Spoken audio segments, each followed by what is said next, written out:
नमस्कार दोस्तों, बहुत बहुत स्वागत है आपका सरकारी परीक्षा के इस यूट्यूब चैनल पे। दोस्तों, आज की इस वीडियो में हम डिस्कस करने वाले हैं आज के कुछ महत्वपूर्ण करंट अफेयर्स। और ये सारे के सारे करंट अफेयर्स आपके एग्जाम के लिए काफ़ी ज़्यादा इंपॉर्टेंट है। जो भी पॉइंट मैं यहाँ पे डिस्कस करने वाला हूँ वो आपके एग्जाम के पॉइंट ऑफ व्यू से काफ़ी ज़्यादा इंपॉर्टेंट होने वाले हैं। तो कोशिश कीजिए कि यहाँ जो भी आपके साथ डिस्कस मैं कर रहा हूँ उसे अच्छे से सुने और वीडियो को लास्ट तक जरूर देखें। साथ ही साथ इंपॉर्टेंट इन्फॉर्मेशन को कहीं नोट डाउन जरूर कर ले।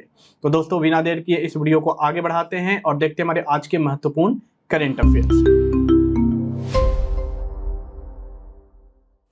सबसे पहला हमारा जो न्यूज है वो है एक इम्पॉर्टेंट डे से, यानी कि वर्ल्ड फूड डे 2022।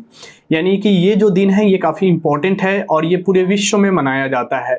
इससे आपके प्रीवियस एग्जाम में इसके थीम के आधार कई सारे सवाल बनते रहे हैं और साथ ही साथ इसके डेट के जो है बेस पे भी सवाल बनते आए हैं। तो इसे आप इस साल की क्या थीम रही है, इसे कब मनाया गया है, इसकी शुरुआत कब की गई थी, इन सब बातों पे थोड़ा सा यहाँ पे चर्चा कर लेते हैं। सबसे पहले यहाँ पे आपको जो इम्पोर्टेंट इन्फॉर्मेशन याद होनी चाहिए वो होनी चाहिए कि वर्ल्ड फूड डे 2022 जो मनाया गया है वो 16 अक्टूबर को मनाया गया है।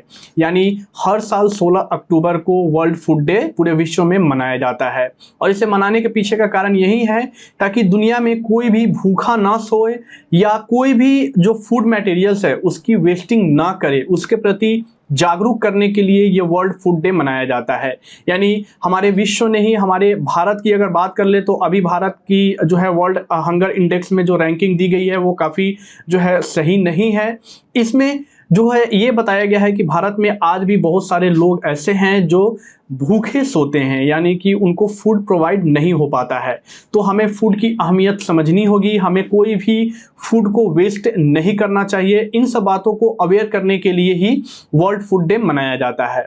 और इसके साथ साथ जो है इस दिन यानी कि 16 अक्टूबर को फाओ जो यूनाइटेड नेशन की है, यानी कि फूड एंड एग्रीकल्चर ऑर्गेनाइजेशन, इसकी आप जानते होंगे फूड एंड एग्रीकल्चर ऑर्गेनाइजेशन इसकी जो है स्थापना भी हुई थी। और इसकी स्थापना के जो है अवसर पे पूरे विश्व में इस दिन को धूमधाम से सेलिब्रेट किया जाता है। अब इस साल की जो थीम रही है वो थीम है लिव नो वन बिहाइंड, यानी कि कोई ऐसा इंसान इस अर्थ पे नहीं होना चाहिए जो भूखा सोए या जहां तक उसके पास फूड ना पहुंच पाए। तो इस जो है थीम के साथ इस साल वर्ल्ड फूड डे मनाया गया है। अब वर्ल्ड फूड डे की जो शुरुआत की गई थी यानी इसकी स्थापना की गई थी वो नवंबर 1979 में की गई थी। और इसके लिए एक जो है हंगेरियन एग्रीकल्चर मिनिस्टर थे, उनके दिमाग में ये आइडिया आया था, जिनका नाम था डॉक्टर पाल रोमनी। और इन्होंने ये आइडिया जनरेट किया था कि अब हर साल पूरे विश्व में फूड के प्रति लोगों को अवेयर करने के लिए वर्ल्ड फूड डे सेलिब्रेट करना चाहिए। ठीक है, आगे बढ़ते हैं, देखते हैं हमारा अगला न्यूज़। अगला न्यूज़ ये है कि भारत ने जो है श्रीलंका को हराकर 7वीं बार एशिया कप का खिताब जीत चुका है। लेकिन ये मेंस क्रिकेट टीम की यहाँ हम बात कर रहे हैं या वुमेन्स क्रिकेट टीम की, इस पे थोड़ी सी ध्यान देते हैं। तो जो ये एशिया कप की खिताब की यहाँ बात हो रही है वो वुमेन्स एशिया कप की बात की जा रही है। यानी कि हमारे भारतीय महिला क्रिकेट टीम के द्वारा श्रीलंका की क्रिकेट टीम को हराकर 8 विकेट से हराकर एशिया कप का खिताब जीत लिया गया है। और जैसे ही इस एशिया कप का खिताब हमारे भारतीय महिला क्रिकेट टीम के द्वारा जीता गया है, उसके साथ साथ ये 7वीं बार एशिया कप जीतने वाली टीम बन गई है। यानी कि इस एशिया कप फाइनल में स्मृति मंदाना ने जो है 25 बॉल में 51 रन बनाए हैं और उनके इस रन के कारण जो है भारत को जीत मिली है। अब यहाँ जो बात हो रही है वो वुमेन्स की बात हो रही है। तो वुमेन्स क्रिकेट टीम यानी इंडिया की वुमेन्स क्रिकेट टीम की जो कैप्टन है, जिनका नाम है हरमनप्रीत कौर, इनके कैप्टेंसी में भारत ने 3 बार एशिया कप जीता है। यानी ये जो एशिया कप भारत ने जीता है, इसको मिलाकर इनके कैप्टेंसी में 3 टाइम्स जो है ये भारत को एशिया कप दिलाई है। यानी भारत टोटल 7 बार एशिया कप जीता है इस एशिया कप को जीतने के बाद, और 3 बार सिर्फ हरमनप्रीत कौर की कैप्टेनशिप में भारत ने इस एशिया कप को जीता है। तो याद रखना है किस जो है देश को हराकर ये एशिया कप जीता है और किनके कैप्टेंसी में जीता गया है, और ओवरऑल भारत ने अब तक कितने एशिया कप का खिताब जीता हुआ है। इन सब बातों को आपको अच्छे से नोट कर लेना है और याद भी रखना है। आगे बढ़ते हैं, देखते हैं हमारा अगला न्यूज। अगला न्यूज ये है कि भारत सरकार के द्वारा जो अग्निवीर की जो स्कीम निकाली गई थी, जिसमें आर्मी की भर्ती के लिए कई सारे पोस्ट निकाले गए थे, तो उसी अग्निवीर में जो भर्ती होंगे उनके लिए उनकी सैलरी को जो है पूरी ऑन द ट्रैक रखने के लिए 11 बैंक के साथ जो है समझौता ज्ञापन पे हस्ताक्षर किया है इंडियन आर्मी ने। यानी अब उनकी जो भी बैंकिंग फैसिलिटी होगी इन्हीं 11 बैंकों के ही माध्यम से होंगी। और ये जो 11 बैंक है इनके यहाँ पे आपको नाम याद करना बहुत जरूरी है कि कौन कौन से बैंक है जिनके माध्यम से अब इनकी सैलरी अकाउंट क्रिएट होगी या जो भी इनकी बैंकिंग फैसिलिटी होगी वो इन्हीं 11 बैंकों के हेल्प से होंगी।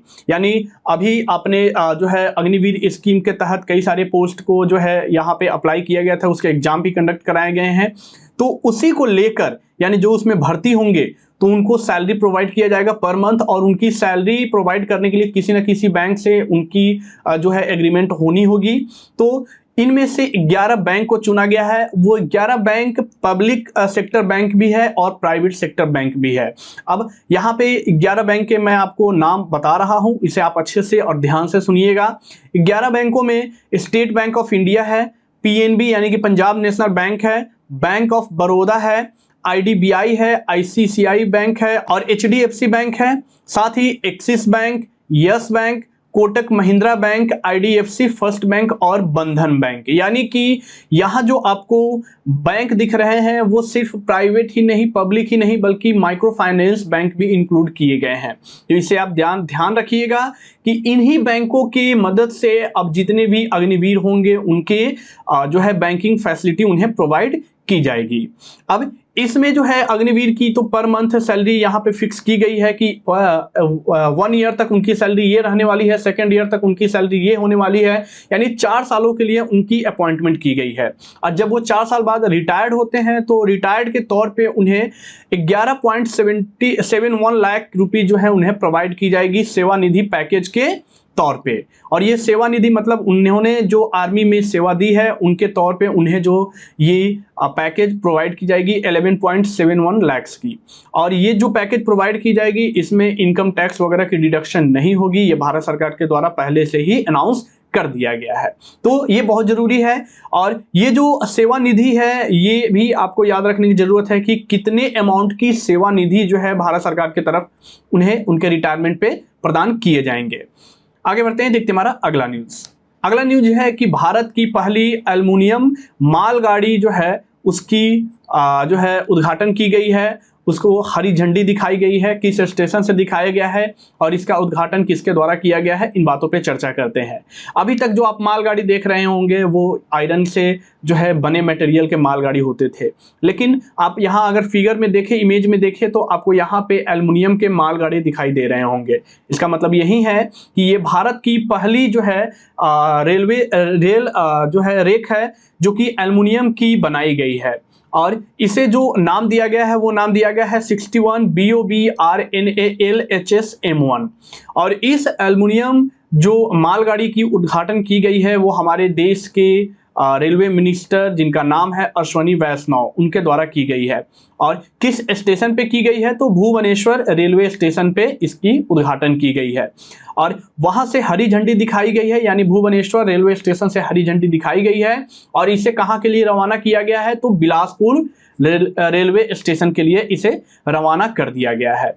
अब इस जो मालगाड़ी की जो ये रैक तैयार की गई है इसे जो तैयार करने में जिन्होंने योगदान दिया है वो है RDSO, BSCO और हिंडाल्को। आपको ये तीनों जो है कंपनी की नाम याद रखनी है। इन्हीं की मदद से ये पूरी मालगाड़ी तैयार हुई है, वो भी एल्युमिनियम की। ठीक है, अब इस जो मालगाड़ी की अगर कैपेसिटी की बात कर ले तो जो आयरन की जो मालगाड़ी होती थी उसकी तुलना में इसकी कैपेसिटी जो है वो ज़्यादा है, यानी कि ये और सामान ढोने में सक्षम है। साथ ही साथ इसकी जो अगर लाइफ की बात कर ले तो इसकी जो लाइफ है वो पहले जो मालगाड़ी जिस जो है मेटल के बनाए जाते थे उस मेटल से इसकी लाइफ जो है 10 साल ज़्यादा बताई जा रही है। यानी कि ये जो मालगाड़ी की उद्घाटन की गई है ये भारत की पहली एल्युमिनियम से तैयार मालगाड़ी है और इसे आपको बहुत अच्छे से याद रखना है कि कहाँ इसके उद्घाटन की गई है और कहाँ तक इसे रवाना किया गया है, पहले जिस दिन उद्घाटन हुआ है उस दिन। ठीक है, इन सब बातों को आपको ध्यान रखना है। दोस्तों आपको मैं बोलता हूं कि आप पर डे करंट अफेयर्स देखो और मैं ये भी आपको यहाँ पे बोलता हूं कि हम यहाँ पे सिर्फ आपके एग्जाम के पॉइंट ऑफ व्यू से ही करंट अफेयर्स प्रेजेंट करते हैं, यानी कि हम आलतू फालतू करंट अफेयर्स आपके साथ यहाँ पे नहीं लाते जिसे आपको पढ़ने में ज़्यादा टाइम वेस्ट करना पड़े। ये ऐसा मैं इसलिए कह रहा हूं क्योंकि अभी जो यूपी ट्रिपल एससी पीईटी अभी जो एग्जाम हुए हैं, इस एग्जाम में हमारे प्लेटफॉर्म से जितने भी करंट अफेयर्स के क्वेश्चन आए थे उनमें से 90% क्वेश्चन हमारे प्लेटफॉर्म से सीधे सीधे पूछे गए थे। तो आपको ये जो है यहाँ पे मैं जो बता रहा हूँ उसे अच्छे से ध्यान से सुनने की ज़रूरत है। और अभी जो एग्जाम में करंट अफेयर्स पूछे जा रहे हैं वो ज़्यादा जो है पहले मतलब 6 मंथ या 1 ईयर के भी नहीं पूछे जा रहे हैं, काफ़ी क्लोज करंट अफेयर्स यानी कि 2-3 महीने के अंदर के ही करंट अफेयर्स पूछे जा रहे हैं। तो आप पर डे देखें और पर डे देखेंगे तो आपको क्या होगा कि करंट अफेयर्स पे ज़्यादा आपको टाइम स्पेंड करने की ज़रूरत नहीं पड़ेगी। ठीक है, आगे बढ़ते हैं, देखते हैं हमारा अगला न्यूज़। अगला न्यूज़ ये है कि स्लोवाक रिपब्लिक में भारत की राजदूत नियुक्त की गई हैं। ये कौन बनी है भारत की नई राजदूत जो कि स्लोवाक रिपब्लिक में भारतीय राजदूत होंगी? तो इनका नाम है अपूर्वा श्रीवास्तव और ये जो है स्लोवाक रिपब्लिक में भारतीय राजदूत के रूप में नियुक्त की गई है। अब करेंटली ये जो वर्क कर रही हैं ये टोरंटो में भारत की तरफ से कंसोल जनरल के पद पे ये वर्क कर रही है और उन्हें जो है वहाँ से ट्रांसफ़र करके अब इन्हें स्लोवाक रिपब्लिक में एम्बेसडर के रूप में नियुक्त किया गया है। इनके अलावा अभी हाल ही में कुछ और व्यक्ति की जो है अपॉइंटमेंट की गई है एम्बेसडर के रूप में, भारतीय राजदूत के रूप में, वो है पार्थ सतपथी। इनकी जो अपॉइंटमेंट की गई है वो भारतीय राजदूत के रूप में बोस्निया और हर्जेगोविना में की गई है। और उनके अलावा डॉक्टर आदर्श स्वाइका की भी अभी हाल ही में नियुक्ति की गई है। इनकी जो नियुक्ति की गई है वो भारतीय राजदूत के रूप में कुवैत में की गई है। तो आपको इनकी अपॉइंटमेंट और किस पर्सन की कहाँ पे नियुक्ति की गई है ये आपको याद रखने की जरूरत है। ठीक है, आगे बढ़ते हैं, देखते हैं हमारा अगला न्यूज़। अगला न्यूज ये है कि जल जीवन मिशन की एक टारगेट दी हुई थी भारतीय राज्यों और जो भी यूनियन टेरिटरीज है उनको, और तमिलनाडु ने इस टारगेट को अचीव किया है। अब वो कौन सा टारगेट था, इन सब बातों पे यहाँ पे चर्चा करते हैं। तो वो टारगेट ये था कि 2022 के क्वार्टर ईयर 1 और क्वार्टर ईयर 2 के लिए जल जीवन मिशन की टारगेट थी कि आपको इतने घरों में इतने नल के यानी कि हर घर में जल आपको प्रोवाइड करना है इस जल जीवन मिशन के तहत। और तमिलनाडु राज्य ने ये टारगेट को अचीव कर लिया है। और इस टारगेट को अचीव करने के साथ साथ अब तमिलनाडु राज्य के अभी तक फिलहाल जो घरों में नल की कनेक्शन कर दी गई है वो लगभग 69.57 लाख जो है घरों में हर घर नल यानी कि जो योजना चलाई गई थी उस नल के उस योजना के तहत जो है इस राज्य के घरों में अब वाटर की कनेक्शन फैसिलिटी प्रोवाइड कर दी गई है। जल जीवन मिशन जो कि बहुत ही इंपॉर्टेंट है और इसी से रिलेटेड मैंने आपको जो है 1-2 महीने पहले जो है इंफॉर्मेशन आपके साथ यहाँ पे डिस्कस किया था और उसी से रिलेटेड इस बार यूपी ट्रिपल एससी पीईटी में एग्जाम में सवाल भी आए हैं। तो यहाँ मैं आपको याद दिला दूं कि सवाल ये था कि भारत की कौन सी पहली ऐसी राज्य है जहां पे हर घर जल सर्टिफाइड राज्य उसे घोषित किया गया है, और वो था गोवा। ये मैंने पहले भी आपको करंट अफेयर्स में इसके बारे में मैंने चर्चा किया था और आज भी मैं इसे आपके साथ चर्चा कर रहा हूं कि गोवा जो है ये भारत की पहली ऐसी राज्य है जिसे हर घर जल सर्टिफाइड राज्य घोषित किया गया था। और ये जल जीवन मिशन के तहत ही इसे हर घर जल सर्टिफाइड राज्य घोषित किया गया था। अब हर जल जीवन मिशन के बारे में भी जानने की जरूरत है कि इसकी शुरुआत कब की गई थी। तो इसकी शुरुआत जो है 2019 में हमारे देश के प्रधानमंत्री श्री नरेंद्र मोदी द्वारा की गई थी और इस मिशन के तहत ये योजना है कि 2024 तक जितने भी गांव के घर हैं उन घरों में हर दिन 55 लीटर की वाटर जो है वो जो है टैप कनेक्शन के माध्यम से प्रोवाइड की जाए, यानी कि हर एक घर में टैप की कनेक्शन हो और उस टैप कनेक्शन के माध्यम से हर दिन उन्हें कम से कम 55 लीटर वाटर प्रोवाइड किया जाए। यही इस जो है जल जीवन मिशन की जो है मेन एम है और ये काफ़ी इंपॉर्टेंट है, इससे आने वाले एग्जाम में भी सवाल बन सकते हैं, तो आपको हर एक इंफॉर्मेशन पे ध्यान रखने की जरूरत है। आगे बढ़ते हैं, देखते हैं हमारा अगला न्यूज़। अगला न्यूज ये है कि एक अवार्ड है, अवार्ड का नाम है वर्ल्ड ग्रीन सिटी 2022 अवार्ड। अब इस अवार्ड से किस भारतीय सिटी को सम्मानित किया गया है और ये अवार्ड कहाँ प्रेजेंट किया गया है, इन सब बातों पे चर्चा करते हैं। तो तेलंगाना की हैदराबाद सिटी को ये अवार्ड से सम्मानित किया गया है वर्ल्ड ग्रीन सिटी, यानी कि ये भारत की पहली ऐसी सिटी है जिसे वर्ल्ड ग्रीन सिटी 2022 का टैग दिया गया है। और इसके अलावा इसे एक और कैटेगरी में अवार्ड मिला है, वो है living green for economic recovery and inclusive growth. इन्हें इस राज्य को इस कैटेगरी में भी ये अवार्ड से सम्मानित किया गया है। और ये जो अवार्ड दिया गया है ये international association of horticulture producer, जिसे AIPH बोला जाता है, 2022 के तहत दिया गया है। और आपको मैं बता दूं कि ये जो अवार्ड है वर्ल्ड ग्रीन सिटी अवार्ड, ये भारत नहीं बल्कि पूरे विश्व की फर्स्ट ग्रीन सिटी अवार्ड में से एक है। और इस अवार्ड से अभी हाल ही में भारतीय शहर हैदराबाद को सम्मानित किया गया है। और ये जो अवार्ड सेरेमनी हुई थी ये साउथ कोरिया के जेजू में हुई थी 14 अक्टूबर को। इसी 14 अक्टूबर को ये घोषणा किया गया कि वर्ल्ड ग्रीन सिटी के तौर पे हैदराबाद को सम्मानित किया जा रहा है, ठीक है। और इसे क्यों सम्मानित किया गया है, क्योंकि हैदराबाद ने अगर हम बात करें तो तेलंगाना राज्य ने ये एक नया इनिशिएटिव चालू किया था जिसका नाम था green garland to the state of Telangana. और उसके इसी इनिशिएटिव के कारण हैदराबाद सिटी में इस इनिशिएटिव को काफ़ी अच्छे तरीके से लागू किया गया, उसको इम्प्लीमेंट किया गया और उसके इसी कारण जो है इस सिटी को वर्ल्ड ग्रीन सिटी के तौर पे सम्मानित किया गया है। आगे बढ़ते हैं, देखते हैं हमारा अगला न्यूज़।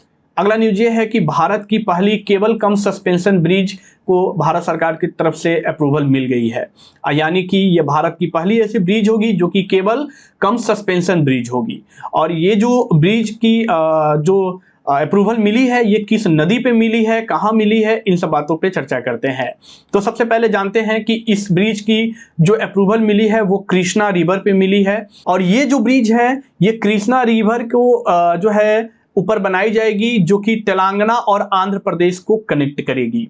और ये जो ब्रिज है ये नालामल्ला फॉरेस्ट रेंज से पास होगी।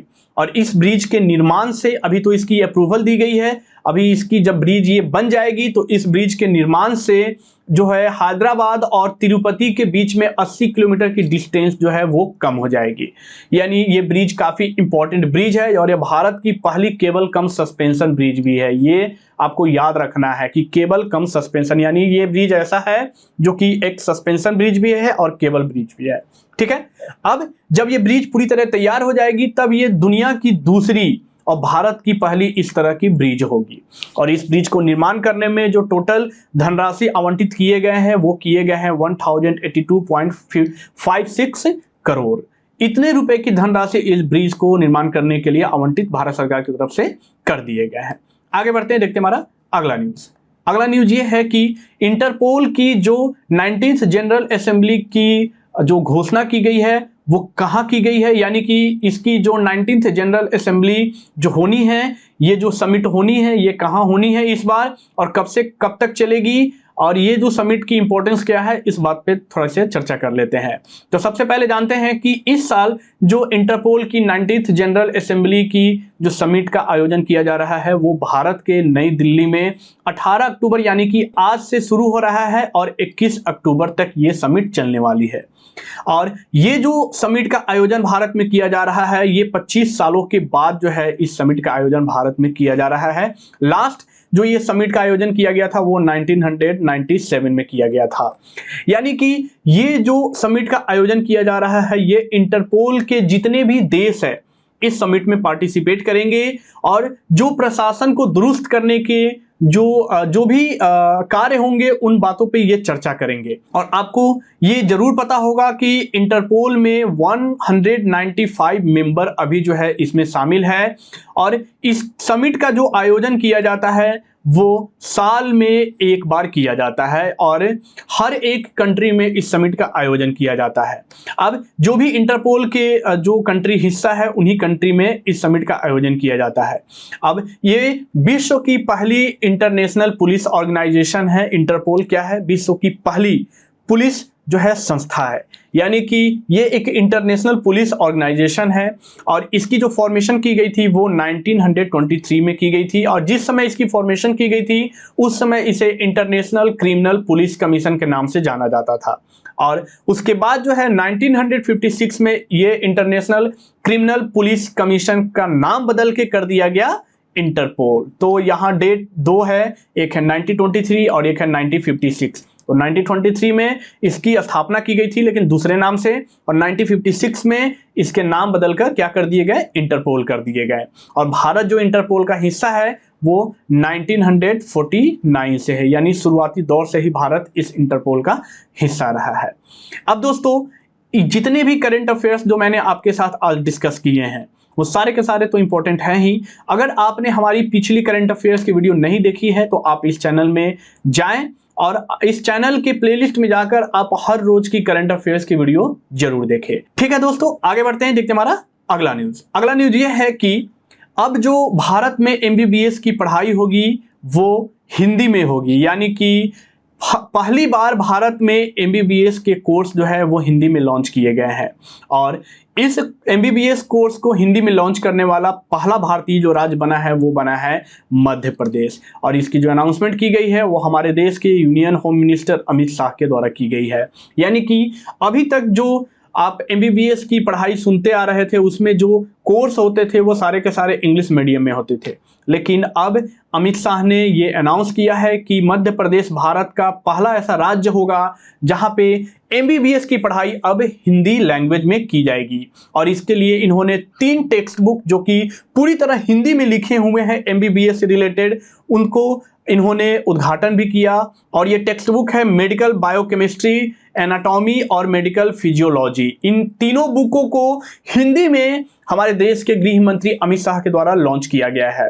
और बाकी जितने भी कोर्स है जिन्हें हिंदी में कन्वर्ट करने के लिए 97 एक्सपर्ट लगे हुए हैं, जो कि 232 दिन में जितने भी ये गांधी मेडिकल कॉलेज में ये कारनामा हुआ है। सबसे पहले आपको याद रखना है कि किस कॉलेज में एमबीबीएस की पढ़ाई अब हिंदी में किए जाएंगे, तो ये मध्य प्रदेश के गांधी मेडिकल कॉलेज भोपाल में इसको जो है शुरुआत किया गया है। और इसी गांधी मेडिकल कॉलेज भोपाल में ही ये क्या हो रहे हैं कि 97 एक्सपर्ट्स जो हैं वो लास्ट 230 डेज से जो है हर एक मेडिकल से रिलेटेड बुक को इंग्लिश से हिंदी में कन्वर्ट करने में लगे हुए हैं। और जैसे ही ये पूरी बुक कन्वर्ट हो जाती है तो वहाँ पे अब पूरी तरीके से जो है हिंदी मीडियम में एमबीबीएस की पढ़ाई कराई जाएगी। ठीक है दोस्तों, तो दोस्तों यहाँ जो आपको मैंने करंट अफेयर्स पर चर्चा किया वो काफ़ी इंपॉर्टेंट है। अब उसके आधार पे आपसे मैं यहाँ पे एक प्रश्न पूछ रहा हूँ। प्रश्न भी काफ़ी इंपॉर्टेंट है क्योंकि इससे आपके स्टैटिक जीके की नॉलेज बढ़ते हैं। तो आप इस प्रश्न का जवाब हमें कमेंट में जरूर बताएं। प्रश्न ये है कि वह देश जो स्थापना के समय अंतर्राष्ट्रीय आपराधिक पुलिस संगठन का सदस्य नहीं था, यानी जब इंटरपोल की स्थापना की गई थी उस समय इस ऑप्शन में से एक देश ऐसा है जो उस समय उसका सदस्य नहीं था। आपको उस सही जवाब को हमें कमेंट में बताना है। ऑप्शन है option A Yugoslavia, option B Switzerland, option C संयुक्त राज्य अमेरिका या ऑप्शन डी यूनान। अब आपको हमें सही जवाब हमारे कमेंट में आपको बताना है। और साथ ही साथ आपको अगर ये वीडियो पसंद आया है तो आप इस वीडियो को लाइक करें, शेयर करें अपने फ्रेंड और रिलेटिव के साथ जो एग्जाम की तैयारी कर रहे हैं। साथ ही साथ हमें कमेंट करके ये बताएं कि आपको आज का वीडियो कैसा लगा है।